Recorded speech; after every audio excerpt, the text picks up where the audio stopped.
नमस्कार, मैं हूं डॉक्टर अमय नारखेड़े और आज हम एक गंभीर चिकित्सा स्थिति पर चर्चा करने जा रहे हैं जिससे विनाशकारी परिणाम हो सकते हैं और जान का भी खतरा बन सकता है, जिसे हम गैंग्रीन कहते हैं।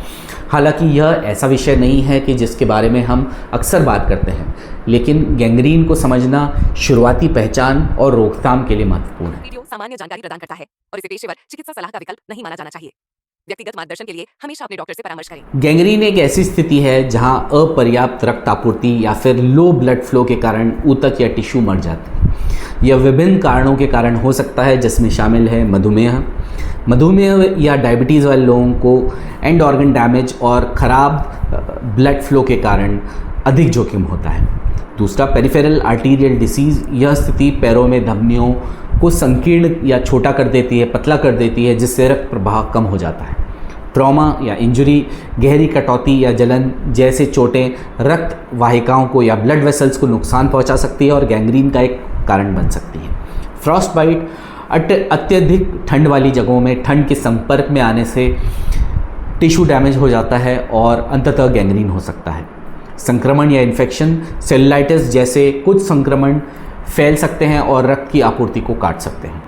गैंग्रीन के शुरुआती लक्षण बहुत छोटे या सूक्ष्म होते हैं, लेकिन उनमें अक्सर ये चीज़ें शामिल हो सकती हैं।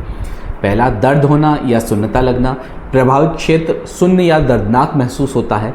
ठंड लगना, त्वचा छूने पर ठंडी लग सकती है।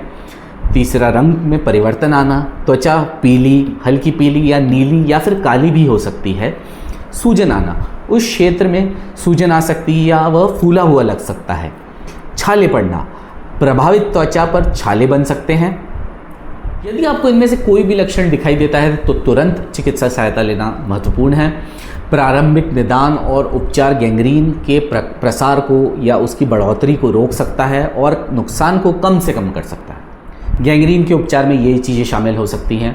डिब्राइडमेंट या फिर संक्रमण के प्रसार को रोकने के लिए जो डेड टिश्यू है उसको सर्जरी के द्वारा हटाना। दूसरा, एंटीबायोटिक्स, किसी भी अंडरलाइंग कॉज या इन्फेक्शन का इलाज करना।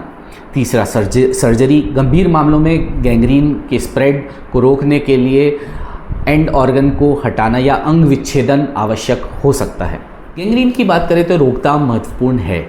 मधुमेह वाले लोगों को अपने रक्त की शर्करा के स्तर को नियंत्रित रखना चाहिए, जबकि परिधीय धमनी रोगों वालों को या फिर पेरिफेरल आर्टीरियल डिसीज़ वाले लोगों को धूम्रपान से बिल्कुल बचना चाहिए और स्वस्थ जीवन शैली बनाए रखनी चाहिए। इसके अतिरिक्त घावों की उचित देखभाल करनी चाहिए और संक्रमण जब भी हो तो उसको तुरंत उपचार करना चाहिए। ये सब चीज़ें गैंग्रीन को रोकने में मदद कर सकती है। गैंग्रीन एक गंभीर स्थिति है जिसके लिए तत्काल चिकित्सा की आवश्यकता होती है। यह एक प्रकार की इमरजेंसी होती है।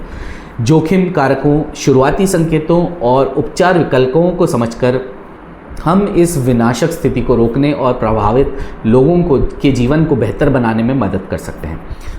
आज मेरे साथ जुड़ने के लिए धन्यवाद। मुझे आशा है कि इस वीडियो से आपको गैंग्रीन के बारे में महत्वपूर्ण जानकारी मिली होगी और इसकी गंभीरता एवं इमरजेंसी के बारे में पता चला होगा। स्वस्थ रहें, सुरक्षित रहें। अगर आपको ये वीडियो पसंद आया तो कृपया इसे लाइक और शेयर करें। इस तरह के और वीडियोस के लिए कृपया हमारे चैनल को सब्सक्राइब करें।